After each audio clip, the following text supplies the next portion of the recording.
नमस्ते। आज मैं आपको सुनाने जा रही हूँ अनामिका अनुजी की कहानी भीगे तकिए धूप में। मीनल 16 साल की हो गई है। अब वह माँ के तकिए रोज सवेरे धूप में डाल आती है और शाम को चादर के साथ तकिए का कवर बदलना नहीं भूलती। एक डायरी, कलम और कुछ नीले पीले सफेद फूल सिरहाने में रख देती है। कभी कभी वो सिरहाने में रख देती है गजरा, जो वो मोल लाती है पद्मनाभा स्वामी मंदिर के पास वाली दुकान से। उसकी गमक माँ की रात में गंध जोड़ती है और सपनों के नसीब में आता है एक ताबिज जो हर लेता था मन की सारी पीड़ाओं को।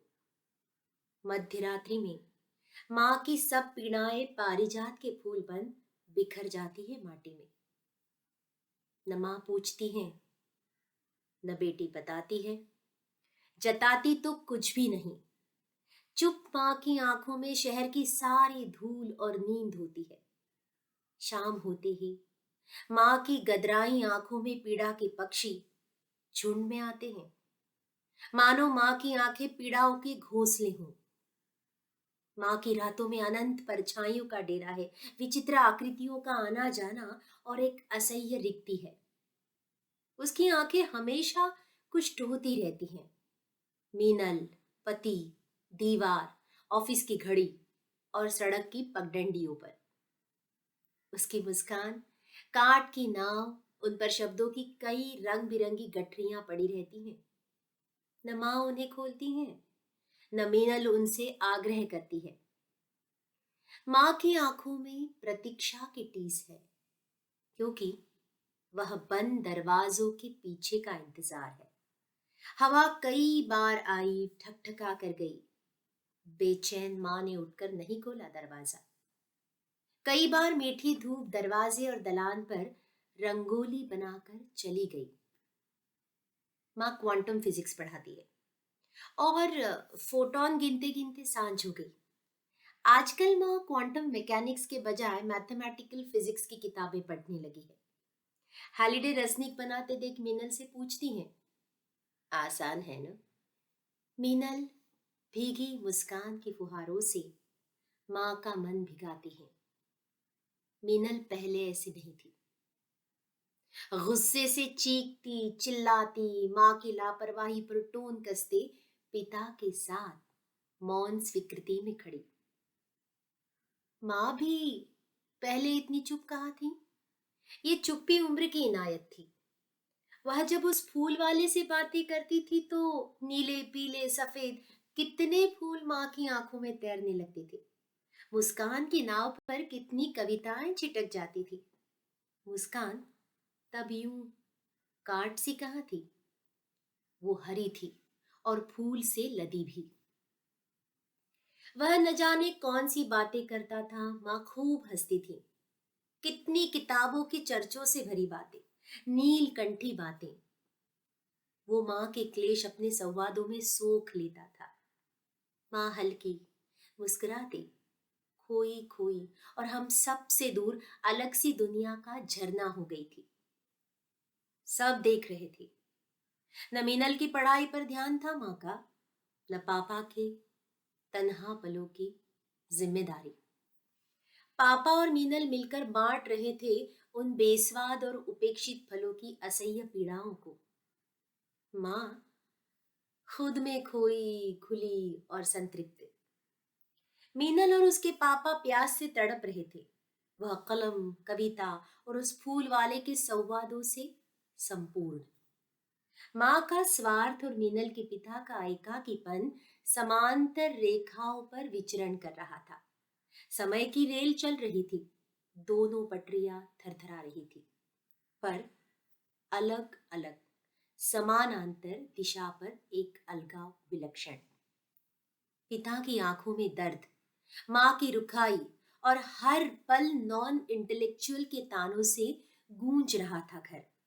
मितभाषी पिता की आंखों से टपकता दर्द शहतूत सा मीनल के श्वेत मानस पटल पर कई दाग बनाता गया। कड़वी स्मृतियों से रंगे उसके मन पर पिता पिच गए थे। प्रेम पहले भी पिता से ज्यादा ही था। माँ की डांट, गुस्से और अनुशासन की बातें पहले ही उसे माँ से दूर कर चुकी थी। पर इन 2 सालों में जब माँ फूल वाले की खुमारी में थी, तो मीनल पिता की धड़कन बन गई थी। दोनों को बस एक ही डर सता रहा था कि माँ उनकी दुनिया से अलग न हो जाए। वह हाथ झटक रही थी और बाप बेटी उसे कसकर अपनी ओर खींच रहे थे। इस अदृश्य रशाकसी में सबके हाथ छिल गए थे। धीरे धीरे पानी बह रहा था। मीनल और उसके पिता बांध नहीं बना पा रहे थे। वे उसकी खुशी में खुश होना तो चाहते थे, पर ये कैसी खुशी थी जो उन्हें दफन कर देती, और हम अभी मौत मान ले संभव ही नहीं हो पा रहा था। माँ की कई कविताएं, कई कहानियां, कुछ रेखा चित्र अधूरे पड़े थे। वह दर्द से कभी नहीं चीखी, पर उसकी आंखों की चीख पलकें कहाँ दबा पाती थी। खाली पेट थायराइड की गोली फांकती, सोफे से लगकर दीवार को आंखों से चबाती माँ अब न डरपोक रही, न निडर। उसके बाल मन का वह दर्द था, या उसके भीतर का विद्रोही युवा दबा दिया गया था। परिवार की वैचारिक और व्यवहारिक उपेक्षा थी, कि विश्वविद्यालय सहकर्मियों की जटिलता, या उस फूल वाले की याद। कारण जो भी रहा हो, माँ के अवसाद ने थरथराते हाथों से छुआ था। माँ को अवसाद ने थरथराते हाथों से छुआ था।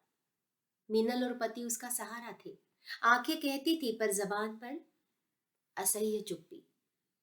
परिवार की हर खुशी में शामिल, विश्वविद्यालय में सब कुछ सामान्य, घर के सब काम हो रहे थे।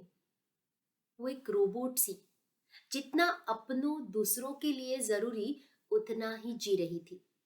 अपने लिए कहाँ जी पा रही थी। अवसाद ने तलवे में चिकनाई लगा दी थी। माँ फिसल रही है, मीनल थाम रही है, माँ संभल रही है। अगल बगल खाइयां हैं जो माँ की आंखों में धंस गई है। माँ डर से आंखें मूंदे रहती है। वह किताबों से ढक लेती है अपना चेहरा। उसके उलझे बालों में तेल लगाती मीनल कहाँ गाती है लोरियां। पर माँ बाल सुलझाने के क्रम में ही सोने लगती, और लगता है मानो नींद की गोली सा उसका स्पर्श खुल गया है माँ के पानी जैसे तन में। फोन बजता रहता, वो नहीं उठती। संबंधी, मित्र और सब संबंधों से प्रस्तर विरक्ति। शब्दों को पढ़ती, गढ़ती, पीती, पचाती, लिखती, पर बोलती नहीं।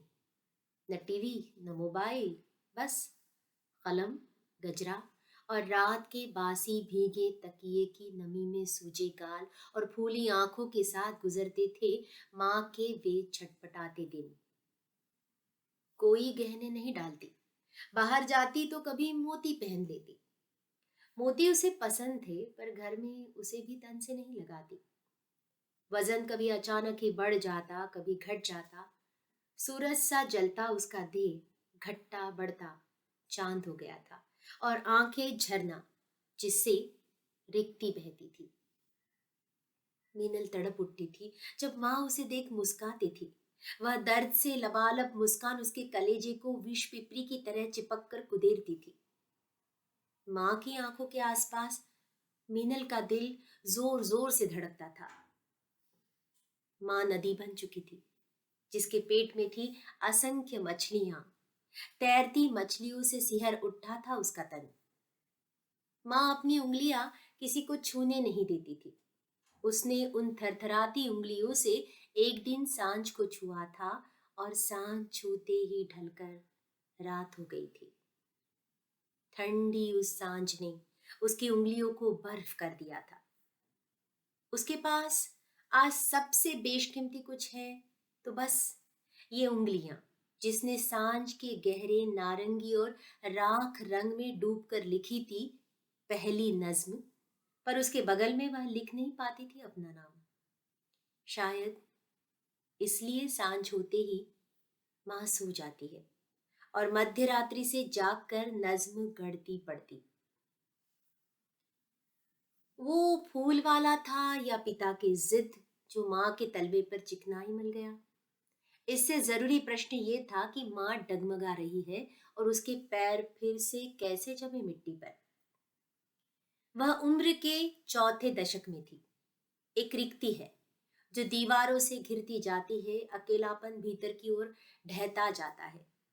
उसकी आंखें प्लेटफॉर्म से ही हो गई थी, जो इंतजार में थी रेल के, और उसे लगता था उस रेल से वो आएगा, उसका फूलों वाला दोस्त। मन में मित्र को बुनते रहना कितना श्रम साध्य था उसके लिए। खांचा बनाकर हर मिली मूरत को उसमें समायोजित करने की कठिन जद्दोजहद। उसकी उम्मीद फांसी के फंदे की तरह आ लटकती थी, चेहरे के ठीक सामने, गले के बिल्कुल पास। जो जो रिक्त गहरा होता था और अंधेरा बढ़ता था, दीवारें पहले से ज्यादा अभेद्य हो जाती थी। ख्वाबों में विपदाएं पीछा करती हैं। कलम किताब से अलग खड़ी वह व्यक्ति ढूंढती थी। कुछ सफेद नीले चेहरे रंग पूते उसके सामने विचित्र मुद्राओं में खड़े हो जाते थे। उसे उस फूल वाले जैसे मित्र की तलाश थी, जो बैठे थामे हाथ सुने घंटों, तोड़े चुप्पी, साथ हंसे साथ रोए, जो निर्णय नहीं दे, सलाह भी नहीं पर समझ सकने का हुनर रखता हा। पर समझ सकने का हुनर रखता हो। मीनल को वही फूल वाला दोस्त बनना चाहती थी, माँ का। इससे पहले कि उन दीवारों के भीतर अवसाद की कंटीली झाड़ियां उगाएं, सांपों की नस्लें फुफकारे, विष के चढ़ने से ठीक पहले मीनल को ढहानी थी वे दीवारें, वे अभेद्य किले। उसे भरना होगा उस रिक्त को अपने प्यार, अपना विश्वास, अपनी कविता और फूलों की खेती से। उसे भरना होगा उस रिक्त को अपने प्यार, विश्वास, उनकी कविता और फूलों की खेती से। माँ को भावात्मक और बौद्धिक संसर की जरूरत थी। मीनल और पति उसकी जरूरतों को समझ पाने का साहस नहीं कर पाए। उनकी बेरुखी, लापरवाही और बिगड़ते तेवर ने माँ के पांव जकड़ लिए। वह चीखी, चिल्लाई, सिर पटका। परिवार टस से मस नहीं हुए। वह हाथ जोड़ पांव पकड़ गिड़गिड़ाई। सब स्वार्थ के हेडफोन लगाकर सो गए थे। कोरियन बैंड में खोया परिवार जान नहीं पाया कि माँ अब भी कबीर के दोहे में अटकी है। आज जाने की जिद ना करो, बचता रहा। वह जकड़ दी गई। शब्द की शून्यता, निर्वात बढ़ता गया। अवसाद गहराता रहा। माँ सबकी अपेक्षाओं में ढलकर माटी से पीतल की हो गई। अब वह सिर्फ सबकी थी, बस अपनी नहीं रही। बस आंखें थी जो न किसी गुलामी कर पाई। बस आंखें थी जो न किसी की गुलामी कर पाई, उनकी भी नहीं। आंखें बोलती रही तब तक जब तक मीनल सीख न पाई उन आंखों की भाषा और उसके वह मर्म स्पर्शी वर्ण। जब सीख गई आंखों की बोली तो पढ़ा उन आंखों को और बिखर गई उस दर्द के भार से। समेटा खुद को और डट गई माँ को समेटने में। कभी उसे बीन कर लाती है बचपन की गलियों से, फटी चिथड़ी होती है, पट्टी लगाती है, दवा भी। खड़ी देखती है माँ के ताव और तपकर गलने से ठीक पहले पकड़ कर ले आती है। युवावस्था की उस माँ को जो भिड़ गई थी यूनिवर्सिटी हेड से जाति पूछने पर और जड़ दिया था एक तमाचा उस शिक्षा प्रणाली पर जो जाति और परिवार की हैसियत देखकर बनाती थी अपना नायक। मीनल माँ को बीन कर लाई। पिता के धूप से चिलमिलाते आंगन से वह कुंबलाई थी। सनस्क्रीन लगाया, जहां जहां फटी थी रफू किया।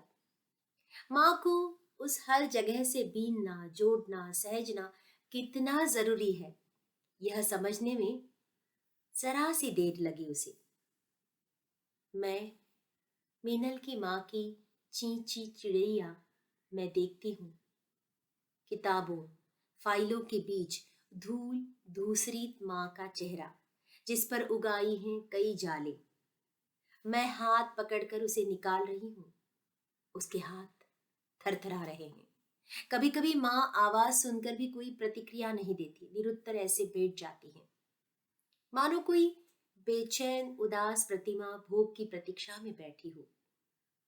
कभी मुझे देखकर माँ का चेहरा जैतून के फूल सा दमक उठता है।